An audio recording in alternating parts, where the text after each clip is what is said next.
శివుడు స్వయంగా చెప్తున్నాడు. దేవతలందరూ వెళ్ళి శివుడిని అడిగారు. శివపురాణంలో వాక్యం ఇది. స్వామి, నిన్ను ఆరాధించాలంటారు నిజమే, నిన్ను సులభంగా ఆరాధించాలంటే ఎలా ఆరాధించాలి ఇది అడిగాను. అవునా, చూడండి అన్నాడు. ఒక్కసారి కైలాసం శివుడు ఎవరు కనబడలే, సూర్యమండలం కనబడి, ఆ సూర్యమండలం మధ్యలో ఆయన కనబడ్డాడండి అమ్మవారికి. ఇలా సూర్యమండలంలోనూ ఉన్నవరి ధ్యానిస్తారో వాళ్ళని నేను అనుగ్రహిస్తానని చెప్పాడు. ఇక్కడ ఇదే మాట పద్మపురాణం శివగీతలో చెప్తాడు. ఎవడైతే సూర్యమండలంలో నన్ను ధ్యానిస్తాడో వాడు చివరికి నాలోనే ఐక్యమవుతాడు అన్నాడు. ఇది కూడా సౌకర్యమే. ఎంత బాగుంది. రోగాలు పోగొడతాడని ఈ శ్లోకంలో చెప్తున్నారు. కానీ రోగాలు పోగొట్టాలంటే సూర్యమండలంలో శివుడిని ఆరాధించండి. దానికి ఒక మంత్రం చెప్తున్నాను అన్నాడు. నమశివాయ సాంబాయ సగణాయ ఆదిహేతవే రుద్రాయ విష్ణవే తుభ్యం బ్రహ్మణే సూర్యమూర్తయే. అందామా?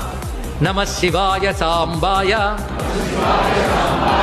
సగణాయాదిహేతవే రుద్రాయ విష్ణవే తుభ్యం బ్రహ్మణే సూర్యమూర్తయే. ఈ శ్లోకంలో ఉన్న మంత్రశక్తి ఒక్కసారి చెప్తాను. నమశివాయ పంచాక్షరం ఉంది. సా అంబాయ అమ్మవారితో ఉన్నాడు. స గణాయ